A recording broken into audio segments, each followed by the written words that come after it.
up, good people? Welcome to N.A.U with your host, Kashya. And today, what are we going to talk about? So, I wanted to come and share, just talk about how I got here. And when I say here, when I mean like how I got where I am now, I'm going to have fun with this. I can tell already. How did I get here now? As far as just being comfortable with being me and not caring what other people think, and being okay with being called crazy or weird or an outcast or whatever the things people might. I need to stop slapping my leg, y'all. I went to the gym today and they had that machine that I be avoiding because it really be hurting when you do it, and I did it, and it feels good, but it feels bad. But I keep slapping my thighs. You know the one where you lean back and you push your, I don't know, the leg press. The leg press. I did that. I usually do the leg press, but just not that way. For that, anyway. But this is also me. I'm random. So welcome. Shout out to my 4 followers. Thank y'all for joining. How you doing? Hopefully we'll get some more people in the family. But I appreciate y'all being here, okay? So I'm going to talk about how I got here. Like how I got to the place where I just don't care about what people think, what people say. And I don't allow what they say or what they think to overtake how I feel or how I think about myself. And hopefully what I share will help you to also get to that place, okay? Because there is so much going on in the world, and a lot of people are dealing with things differently. But I want to share with you how I deal with things, especially when it comes to having to deal with others or be in public spaces with others who feel some type of way when you happen to be known, whether you want to be known or not. That's neither here nor there. But if you are in public spaces and places with people and just life, right? This is how I got to where I am now mentally, okay?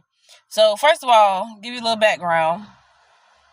When I was younger, and mind you, I'm being stalked. I haven't had a video on this page about that yet, but maybe one day I will, okay? But if you hear some random motor car speeding and racing in the background, that's what it is. But I'm also kind of sitting outside, sort of, kind of, and it's raining and it's wet, so you'll hear a little bit of that, maybe. Hopefully not too much. But when I was younger, I was weird. So all my life I've been different, okay? When I say different, I mean weird this time. And I'm working on my vocabulary. It's there. It just comes out at different times. Don't worry about it. I use it when I need to use it. Anyway, so I've always been an odd child all my life. From what I can remember, I've always been an odd child, okay? And so for that aspect, it was just naturally ingrained. I've always been an odd child, okay? So I've always kind of said what I wanted to say. Oftentimes when people didn't expect me to say it. But as I grew, I think people expected me to be that random kid that would just say the random things, right? That other people might have wanted to say, but it's just somehow always me. It was somehow always me who had to be the one to say it, okay? So that was that aspect. But then there was also a period when I was younger, I used to get picked on because, for some weird reason, little kids, boys, when they like you, they pick on you. And when you're younger, you don't know that. When you get older, you know that. But when you're younger, you don't know that, right? But when I was younger, little boys used to pick on me and talk about my complexion and all these other different things. And so that used to bother me at a point when I was younger. I eventually got over that. So yeah, kind of throughout growing up, I've been picked on, talked about different little things. Right, I won't give you a full extended synopsis of all of that. But when I was younger, I've always been different. I've always been picked on, got over it, moved past it. Right, as kids, it's kind of easy to get past things. But how have I been able to maneuver or get past things now as an adult and having to deal with other adults who might still act like kids in some ways? Now, of course, the adults who act like kids in some way are not going to appreciate me saying that, but the truth is the truth, and it's always whatever. So,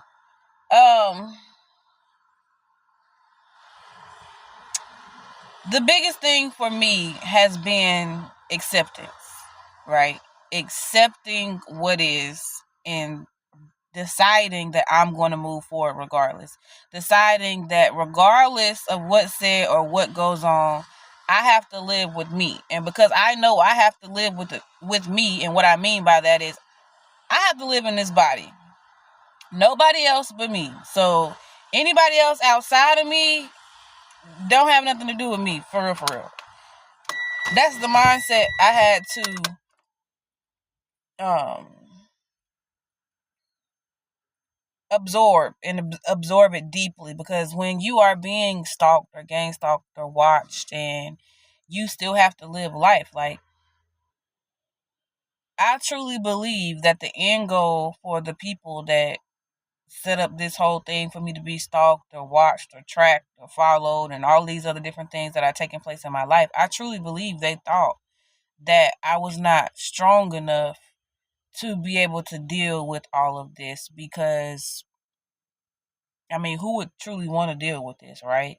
We've seen so many stories that are out in the world of people being with friends or being with other people, and they really take to heart what other people say about them. And because they take it to heart so much, they jump and move to act and to do different things because someone else said that they should. They don't take a moment to pause and really think, am I doing this because I want to do it, or am I doing it because of the pressure from outside voices? I pause, okay? I pause and think about stuff when it comes to that, because first of all, no one's voice should be louder than your own voice. And what I mean by that is people are going to have opinions. So what? Let them have them. I have opinions about people, but I don't allow my opinions of people to... I understand that my opinions of someone else is not necessarily... well, things have changed. So I have now had to be, honestly, a little bit more mindful sometimes about my opinions of others, because I realize people take them to heart. So because of that fact, I've changed slightly regarding my opinions of others, because people take my opinions to heart. So people don't really know me fully. And that was also kind of the reason or desire that I made this page or this channel, was because I'm trying to make space for people to know me just a little bit. Not a lot, just a little bit, because I really am a private person. So just a little bit, I can share just a little bit, just a little bit. But anyway, I don't allow other people's opinions to be louder than my own voice. I am who I am, and regardless of who other people wish me to be or how they desire for me to show up in the world, that does not have anything to do with me. What has to do with me is me and how I feel about myself. Because oftentimes, if you are a person who desires a lot of attention, right, or you want to be seen, you want to be known, or whatever the case may be, you will take to heart what other people say about you, and then you'll find yourself constantly rebranding or remolding yourself to fit the desires of people that don't even have to live in your body. Like, you live with you. Nobody else does, unless you're married or in a partnership.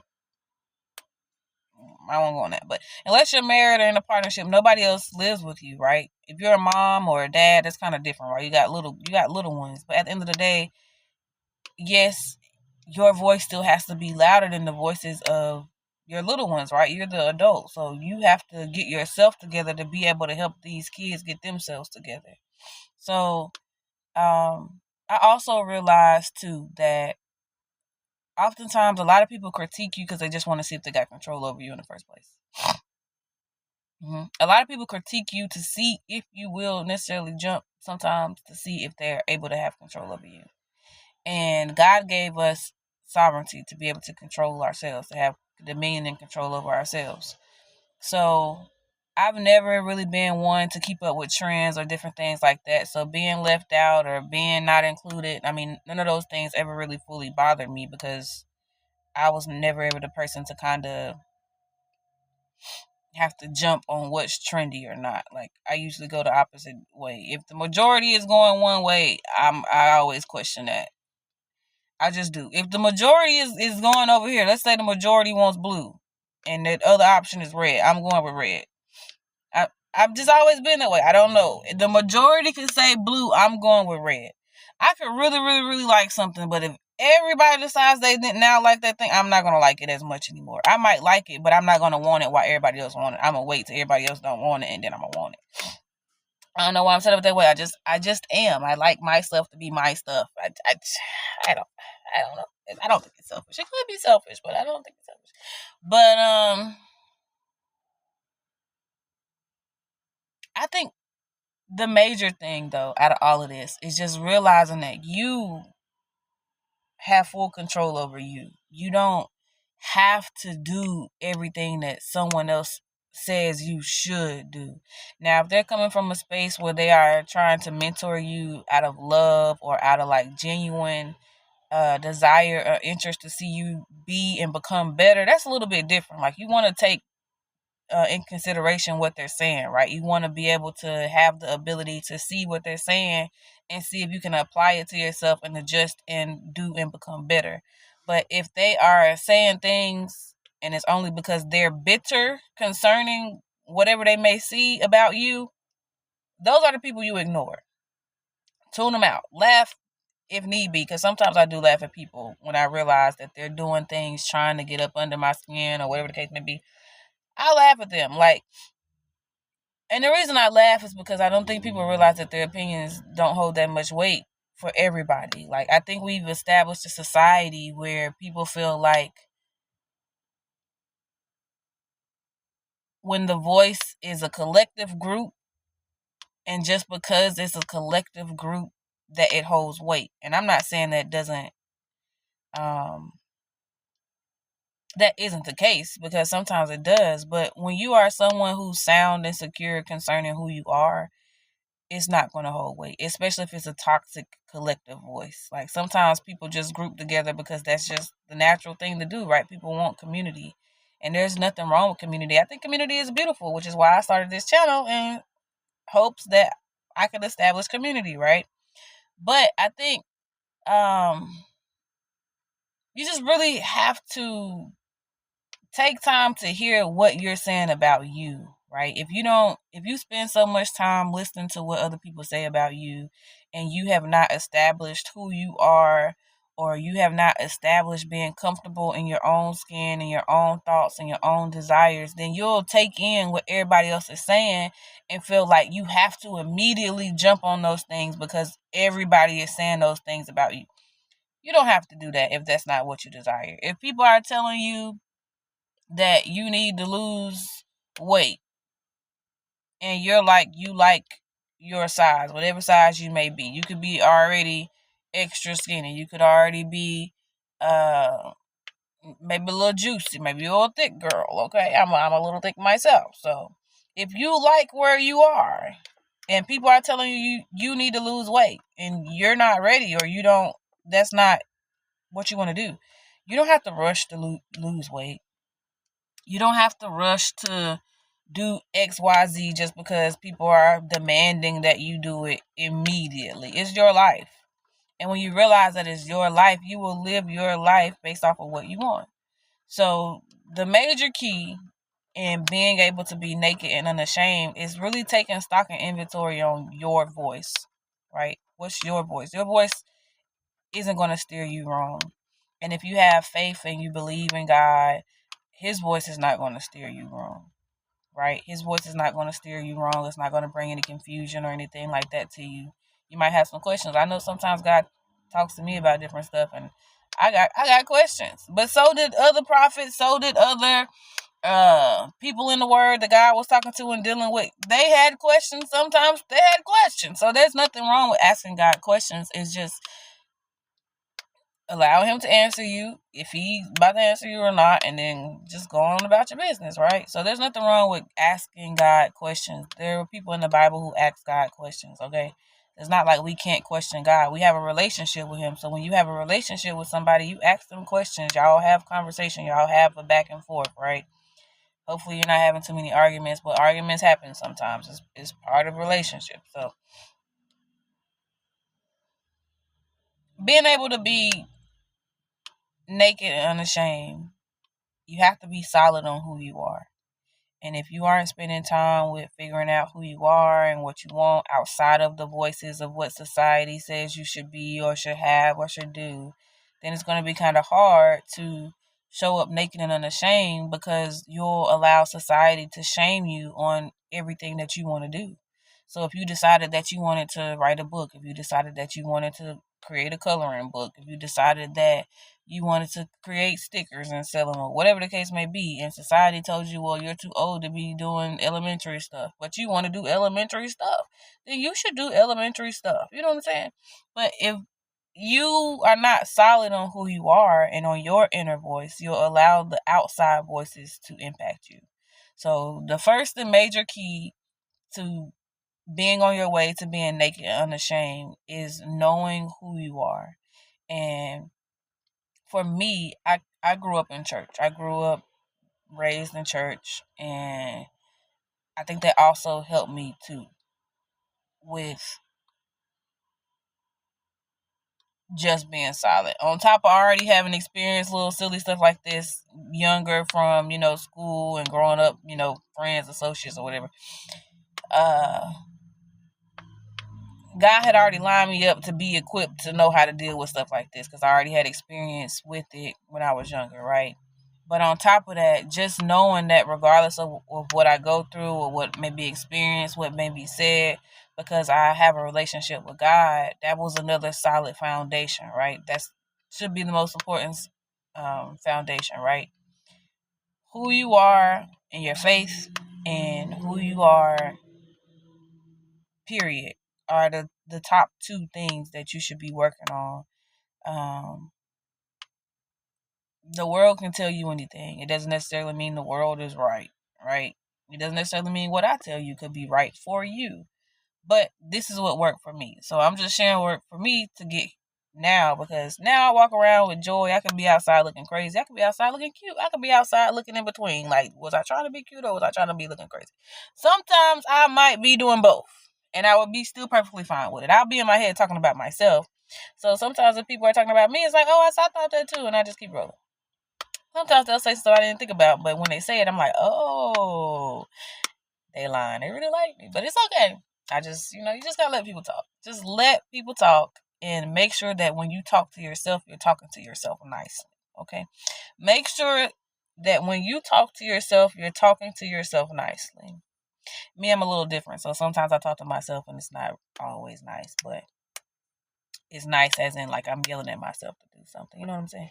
So know your inner dialogue, okay, and trust it. Know your inner dialogue and trust it, and make sure that the inner dialogue is coming from a good, secure source, not, people trying to interject their voices or thoughts into your mind, right?